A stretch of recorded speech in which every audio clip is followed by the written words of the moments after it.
The economics of climate change are driven by a phenomenon known as the tragedy of the commons. So the idea originated with a picture of a common yard in a village that farmers could graze their sheep on. So I made up a totally made-up story about sheep to illustrate this idea. Let's say that the amount of lamb chops you could get per sheep decreases as the population of sheep on the common ground increases. But then the total amount of lamb chops you get is the lamb chops per sheep times the number of sheep, and that gives you a function that looks like this, and it says that there's an optimum number of sheep that you could graze on this yard that would provide the most food for everybody. But the thing is, if you have one sheep and there's already, say, 8 on this yard, and you add one more sheep, the yield from everybody's sheep goes down, but you now have 2 sheep. And so it's in your individual interest to continue to add more sheep to this common area long past the optimum number of sheep for the total yield. Another way of describing this economically is as an external cost. External means that the cost is not being paid for by the decision maker. So, I've got to decide whether to put another sheep on there. So I just do the calculation based on what I have to pay and what I get out of it. And if I'm not paying for the damage to the common, I won't take that into account. And so that leads to a distortion of the market because the true costs of the decision are not being paid by the person who's making the decision. So the way to address this in economic framework is to internalize the cost, which means to make the person who's making the decision pay for it rather than leaving it for everybody to pay for. And there's 2 strategies that are being proposed to internalize the cost of environmental damage by releasing CO2. One is a carbon tax, and the other is a scheme called cap and trade.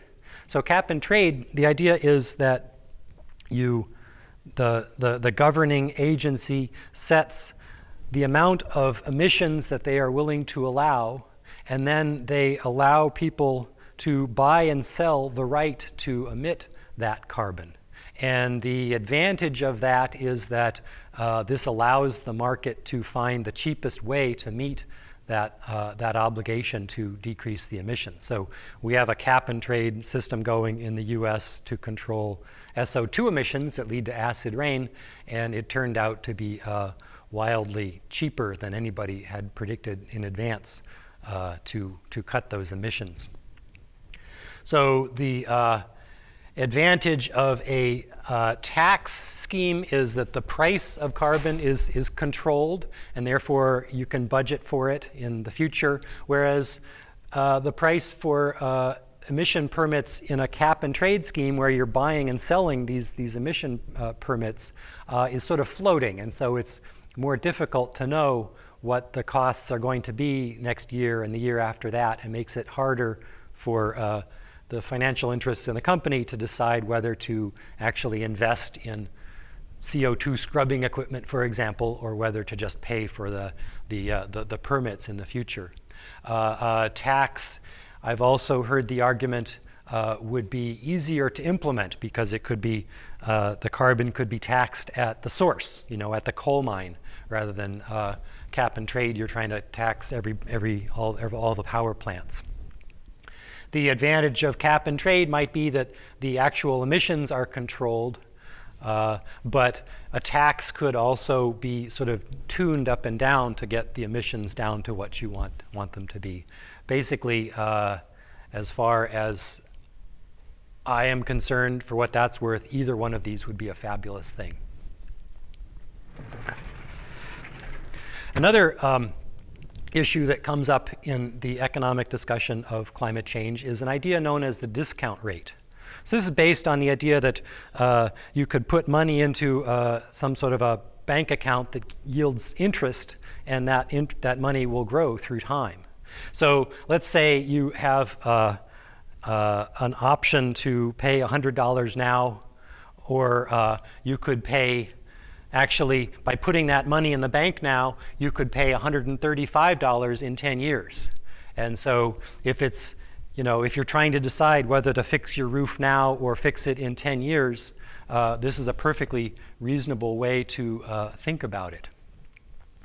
The problem comes in when the time frame extends beyond an individual lifetime.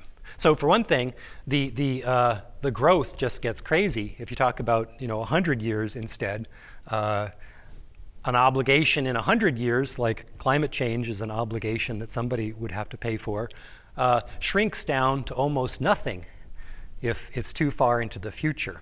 And it's kind of silly, nobody's going to put $5 in the bank and let it sit there for 100 years, but this does sort of describe the way that money tends to flow. Like water flows downhill, money sort of flows toward a short-term gain because of this phenomenon. But weighing the costs of climate change versus the costs of mitigating climate change is kind of fraught with an ethical problem in that it's not the same people who are paying for the climate damages as the people who are benefiting from using fossil fuels. So it's basically like saying, well, I'll save $5 today and you can pay $100 later. It loses the sort of ethical justification of the way this worked on a short time if you're trying to decide whether to fix your roof in 10 years. Basically, applying a discount rate over long timescales like this is assuming that people live forever, and that's just, not on. So I would close by giving the encouraging perspective that most of the carbon we're really concerned about in changing Earth's climate is still in the ground. You've seen that we've burned about 300 gigatons of fossil fuel and 200 gigatons of trees we've cut down. So that's about 500 gigatons of carbon, and that's enough to raise the Earth's temperature eventually by about 1 degree C, which is not a disaster yet.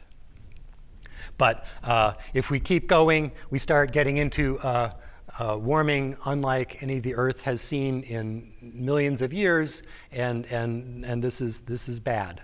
But most of the carbon that we're worried about is still in the ground, so the world is only in trouble if we continue to decide to make it so. And also, most of the carbon that we're worried about is coal. So if you are concerned about driving funny-looking little cars or something like that, you can realize that there's not really that much oil and natural gas in the traditional forms in the ground anyway, a few hundred gigatons of each maybe. So to really, really torch the planet requires getting into that coal.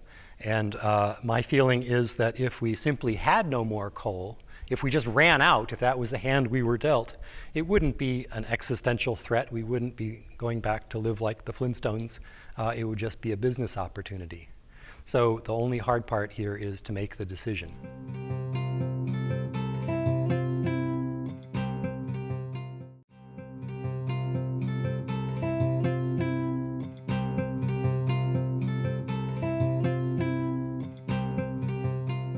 The word mitigation means avoidance, and the way it's used in the climate change context is to talk about ways of avoiding emitting CO2, which is the cause of the problem.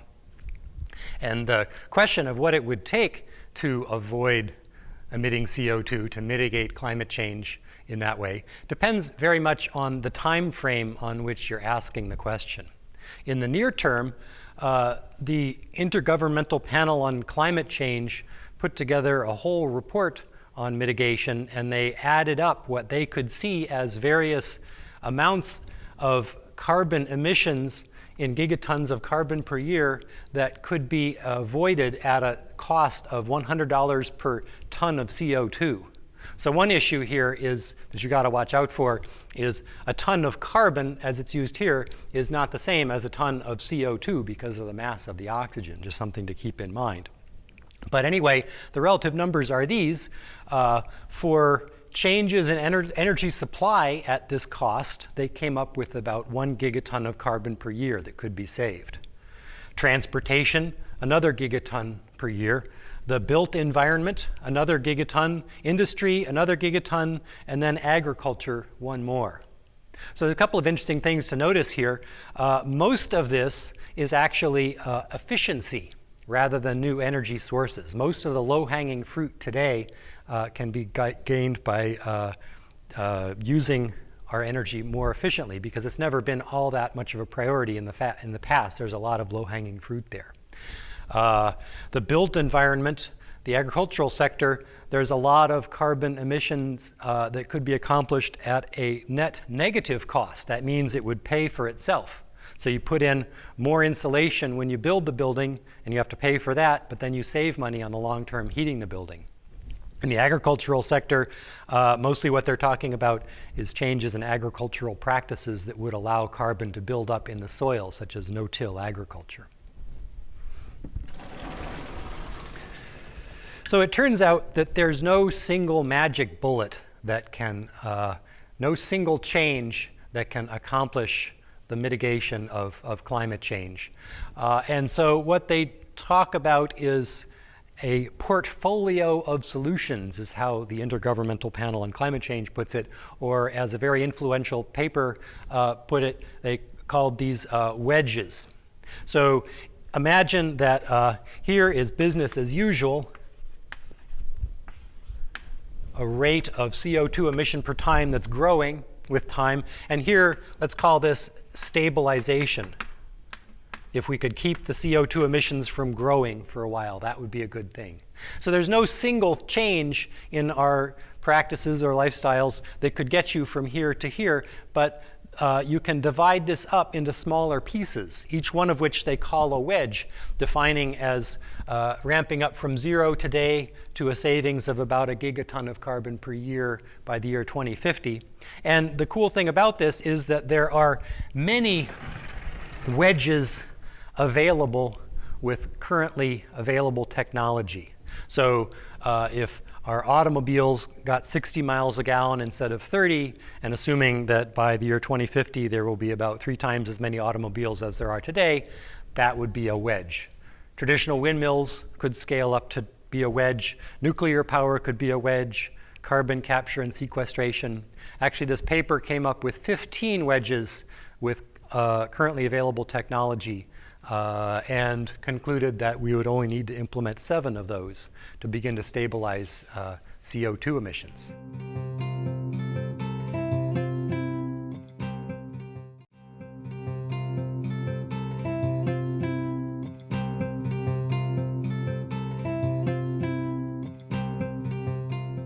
On the longer term, it's a bit more daunting. Longer term meaning now to the year 2100. And of course, things change naturally in that amount of time. So the fact that we have to come up with some new energy supply by the year 2100 doesn't sound all that frightening. It sounds like an interesting challenge. The problem is that if you use a scenario predictor like the Kaya identity model that you've played with and ask how much carbon-free energy would it take by the year 2100 to continue growth as we have been growing and yet not melt down the climate, it turns out that we have to come up with something like 20 terawatts of energy by the year 2100. So for comparison, we are generating about 13 terawatts of energy today, not carbon-free. This 20 terawatts has to be carbon-free. And it turns out that most of these things that make up wedges, you couldn't possibly scale them up to come up with this much energy. So this would require, if you're going to do it using nuclear power, for example, you'd have to build a new power plant every a couple of power plants a week for the next 100 years. You would make thousands of nuclear power plants. You just can't scale it up. And so looking for ideas that could scale up to this kind of carbon-free energy is something of a challenge. But I've heard some really cool ideas discussed. One of them that I like is to put solar cells on the moon. So You could also have solar cells in orbit around the Earth, but then you'd have to lift the solar cells out of Earth's gravity, whereas if you could manufacture them on the moon, you could make them out of lunar soil, and so you wouldn't necessarily have to bring all the mass of those solar panels up to the moon. Of course, there's no clouds on the moon, there's no dust blowing around, so it would be a perfect environment for capturing sunlight. And then the question is getting the energy back to Earth, which could be done by using microwave radiation, sort of beaming it back to Earth. It's not as inefficient as you might think. Maybe half of the energy that gets sent here could be collected there. And this technology, it's claimed, could scale up to that amount of energy by the end of the century. It would be a big project, but we have decades to do it. Another cool idea I heard was high altitude windmills. Windmills at the ground are limited in their power by the intensity of the wind. But if you get up into the jet stream, the wind is blowing much, much faster. If you get too high up, the wind gets too thin, and then it loses its ability to turn a propeller. So there's an optimum altitude where the power density is the highest. So you could build windmills that would fly like giant bat kites, be tethered to the ground by a conducting cable, and would harvest energy from the jet stream. And this, it is claimed, could also scale up. A third option is less exotic, but solar thermal energy is also said to be scalable. So this is where you use some sort of a focusing set of mirrors to concentrate the sunlight on a little pipe of water where you generate steam, and then you send the steam to a turbine to generate electricity, just the same as you would if you had a coal power plant instead. So on the time frames of the next century, we have a bold new challenge that we have to rise to.